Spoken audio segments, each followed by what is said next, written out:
Баршаларыңызға ассалаумалейкум, сіздермен бірге Жансая каналыма қош келдіңіздер. Бүгін 21 ақпан, көптеген жақсылықтардың бастауы деген мағынаға ие болған ай, Шағбан айы кірді. Бұл ай қасиетті мүбәрак 3 айдың екіншісі әрі Рамазан айының жақындағанын сүйіншілейтін ай. Әбу Әмама әл-Бахириден жеткен хадисте Алла елшісі саллаллаху алейхи уассалам Шағбан айы кіргенде өздеріңізді тазалаңыздар және ниеттеріңізді дұрыстаңыздар деген. Бұл жердегі өздеріңізді тазалаңыздар деген өздеріңізді күнәлардан тазалаңыздар, жүректеріңізді нұрландырыңыздар деген екен. Осы ай келген шақта күніне бір рет Аллахым бізге Раджаб пен Шағбанда береке бер және Рамазан айына жеткізе көр деп айту сауапты іс болмақ. Шағбан айы ислам тарихында маңызды оқиғалардың орын алуымен де ерекшеленеді.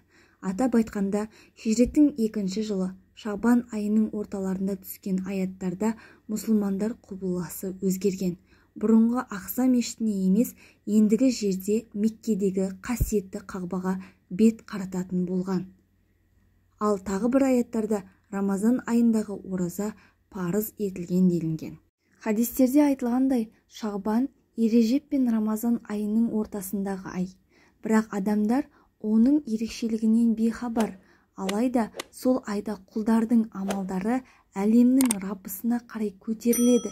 Мен де ораза ұстаған күйінде амалдарымның Алла тағалаға көтерілуін қалаймын деген екен пайғамбарымыз саллаллаху алейхи уассалам. Және осы айда пайғамбарымыз саллаллаху алейхи уассалам басқа айларға қарағанда өте көп мөлшерде ораза ұстаған екен. Яғни бұл айда егер сіздің қаза оразаларыңыз болса, соны өтеуге өте қолайлы болмақ, ал егер қаза оразаларыңыз жоқ болса, нәпіл ораза ұстау арқылы Рамазан айына дайындалсаңыздар болады екен. Сонымен қатар, кімде-кім Шағбан айының басында 3 күн, ортасында 3 күн және соңында 3 күн ораза тұтса, Алла тағала оған осы тұтқан оразасы үшін 70 пайғамбардың сауабын береді дегенде хадис жеткен Зубдатул Уахисиннің кітабының 278-ші бетінде. Ал Анас радиаллаху анху Алла елшісінен саллаллаху алейхи уассалам Рамазаннан кейін қандай ораза маңызды деп сұрағанда, ол пайғамбарымыз саллаллаху алейхи уассалам былай деп жауап берген екен: Рамазанға құрмет ретінде Шағбан айында ұсталған ораза деп. Ал қай садақа абзал деп сұрағанда, Алла елшісі саллаллаху алейхи уассалам Рамазан айында берілген садақа деп жауап берген екен. Сондай-ақ бірде Хазіреті Айша радиаллаху анха пайғамбарымыздан саллаллаху алейхи уассалам: пайғамбарым, Шағбан айында неге көп ораза ұстайсыз деп сұрадым дейді. Сонда ол пайғамбарымыз саллаллаху алейхи уассалам былай деп жауап берген: Айша, бір жылда өлетін адамдардың аттары осы айда өмір сүретіндердің дәптерінен өшіріліп, Әзірейілге тапсырылады, яғни жан алушы періштеге. Ендеше мен де аузым берік күйде атымның өшіріліп, басқа дәптерге жазылуын қалаймын деп жауап берген. Мінекей менің каналымның қонақтары және оқырмандарым, сіздерге бірнеше хадистерден дәлел көрсетіліп кеткендей, Шағбан айында жасалу керек ең бірінші ізгі амал ол ораза екен. Оразадан кейін әркім жасай алатын тағы бір ізгі амал ол пайғамбарымыз саллаллаху алейхи уассаламға көптеп салауат айту.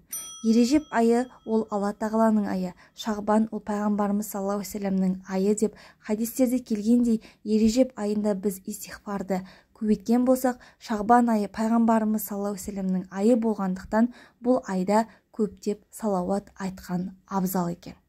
Алла елшісі саллаллаху алейхи уассалам бір хадисте былай деп айтқан болатын: маған бір рет салауат айтқан адамға Алла тағала 10 рет салауат айтады, яғни 10 рет рақым етеді. Салауаттың өте көп деген пайдалары бар, салауаттың түрлері де өте көп, ең қарапайым түрі саллаллаху алейхи уассалам деп айту. Сондай-ақ тағы бір хадисте пайғамбарымыздың аты естіле тұра оған салауат айтпаған адам дүниедегі ең сараң адам деп айтылған екен. Сондықтан да бұл айда барынша пайғамбарымызға салауатты көбейтіңіздер. Және де бұл айда жасалу керек үшінші ең ізгі амалдардың бірі сахабалар жиі жасайтын, олар үнемі Құранға көп көңіл бөліп, күні түні Құран оқи бастаған екен осы айда. Ендеше осы айда Құранды үйренгіңіз келіп жүрген болса, бастап кетіңіз. Құран оқи алатын болсаңыз, Құран хатым жасауды бастағаныңыз абзал болмақ. Себебі бұл да Рамазан айына дайындық секілді жүретін болады. Шағбан айының тағы бір қасиеті, осы айдың орта шеңінде ұлық бір түн бар. Бұл түні дұғалар қайтарылмайтын түн. Биыл ол 2023 жылы Наурыз айының 6-сынан 7-сіне қараған түн Бәраат түні. Себебі бұл түні мұсылмандарға рахмет, берекет, жақсылық, кешірім және мағфират жауады. Және де бұл түнде бір жылдық адамның ризық несібесі бай немесе кедей болатындығы, жоғары немесе төмен болатындығы, ғұмырларының ұзаруы немесе ажалының келуі жазылады деген де хадистер бар. Бұл түн Бәраат түні, кешірім түні деп те аталады. Өйткені осы түнде Алла көп адамның күнәсін кешірмек. Пайғамбарымыз саллаллаху алейхи уассалам Бәраат түні өте көп ғибадат еткен. Және де осы Бәраат түнінде мынандай дұға айтқан екен: Аллахым, азабыңнан кешіріміңе, ашуыңнан ризалығыңа сеніп, сенен сені қорған етемін. Сен ұлысың, саған арнаған мадағымды сенің өзіңе жасаған мадағыңмен тең тұта алмаймын. Саған лайық мадақтауға күшім жетпейді. Мінеки канал қонақтары және де оқырмандарым, қасиетті бүгінгі кірген шарапатты ай, жақсылықтардың айы, Шағбан айы баршамызға мүбәрәк болсын. Бәраат түнін жіберіп алмайық. Осы айда барынша сауапты істерімізді жасап қалайық. Алла тағала сауапты амалдарымызды сізден де, бізден де қабыл етсін. Амин. Егер каналыма тіркелмеген болсаңыз, тіркеліп, жанындағы қоңыраушаны басуды ұмытып кетпеңіздер. Сіздермен бірге болған Жансая. Келесі видеоларда кездескенше сау болыңыздар.